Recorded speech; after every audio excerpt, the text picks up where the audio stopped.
So it's no secret that to the average person, calculating the Jewish calendar is rather overwhelming.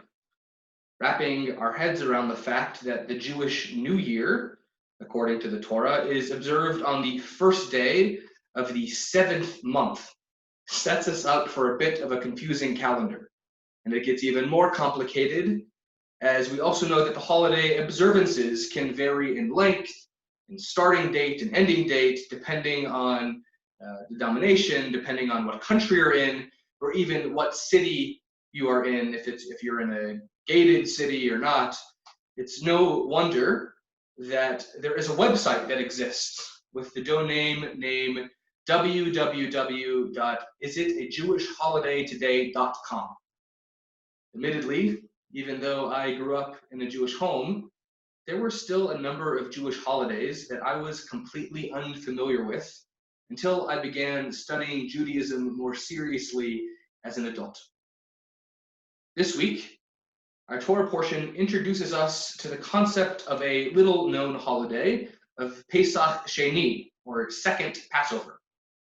To clarify, we are not talking about the second night Seder, but rather the Torah defines the second Passover as an opportunity to give the Passover offering in the second month of the 14th day. So that's ER, the 14th of ER, at twilight.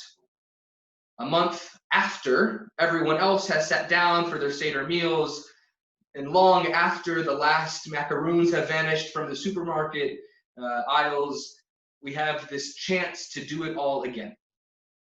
And the rationale comes a few verses earlier in this portion when a group of Israelites approached Moses and complained that they were ritually impure the previous month and therefore unable to participate in Passover. Would it be possible, they wondered aloud, to maybe have another chance?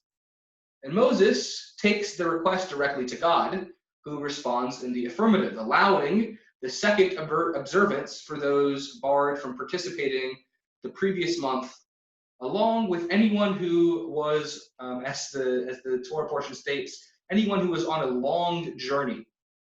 And then God offers a stipulation. If you could have been observing with everyone else and simply chose not to, that person shall be cut off from his kin, for he did not present Adonai's offering at its set time. In other words, Pesach Sheni is restricted only to those who require a separate time to offer their sacrifice. This is not simply a convenient option B to Pesach. Today, without the ancient temple in which to give the Pesach offering, Pesach Sheni does not seem to have a lot of practical application. This is likely why so many of us, myself included, were unaware of its existence for such a long time. However, there are still reasons and lessons to be learned from it. Many Jews see that the day is an opportunity for second chances. Rabbi Yosef Yitzhak Schneerson writes that the inclusion of the holiday in our Torah symbolizes that it is never too late to rectify a past failing. Even if we've stumbled in our lives, Judaism offers an opportunity for atonement and repair. And here I guess we can say multiple opportunities for atonement and repair. As we continue to educate ourselves about the injustices that have been committed in Canada and the United States in the name of racialized hatred, Pesach Sheni reminds us that it is never too late to correct past failings. We need not sacrifice a paschal lamb, though we can use this little-known observance as an opportunity to look at our society, to look at ourselves and our history, and see how we can correct previous blunders. While every day in the Jewish calendar can bring an opportunity for learning, perhaps the 14th of Iyar can offer education that is introspective, that is rectifying and restorative. And we're still left to wonder, how did we end up with second Pesach, but not second Yom Kippur, second Shavuot. Why no opportunity for a make-up Shabbat on a Tuesday? There's no obvious explanation why Pesach should be treated any differently from other major Jewish holidays. So how did this all come to be? And the answer is actually shockingly quite simple. People asked for it. Not only did the Israelites ask for Pesach Sheni, but our Holy Torah devotes space recording their request. The Torah teaches us something here. We might have expected Moses or God to see such a question as heretical, or at the very least trivial, but that's not what happens. Instead, at this moment, the ever-busy Moses recognizes that the Israelites before him have a point, and he brings their request directly to God. And God responds by adding another day to the calendar. We learn from this response that Judaism can actually be much more adaptable than we often realize. You'd think that the observance of one of the holiest days of the year would be non-negotiable, and yet it was modified. Looking at the world we live in today, we can certainly say that circumstances have forced us to modify quite a bit of religious observance in this year, and that's just to say the least.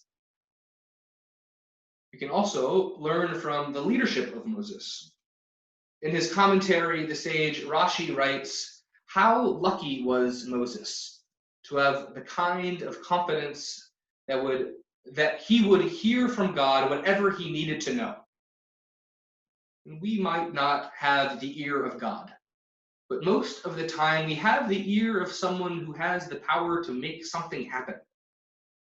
It would be infinitely easier if Moses had said to these Israelites who were impure that the timing of the impurity was too bad and that they would have to wait until next year to make their sacrifice.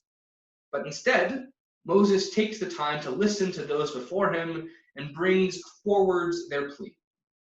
In our trying days, we have been able to adapt and thrive because we were willing to ask challenging questions and respond to the needs of the community.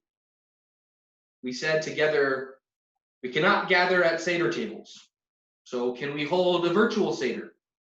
We cannot currently call B'nai Mitzvah students to the Torah in our building. Can they be called to the Torah from their homes?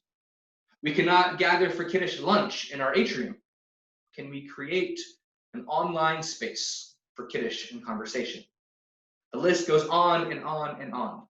Pesach Sheni can remind us that while the calendar remains set, we are a people who are constantly evolving and adapting.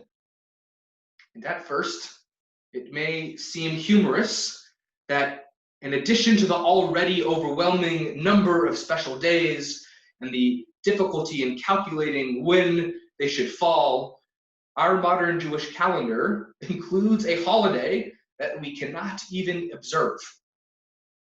But even if the 14th of Iyar passes each year, let's say largely unnoticed, its lessons could not be more fundamental to our faith. We learn that second chances are possible, and we just have to ask. Shabbat Shalom.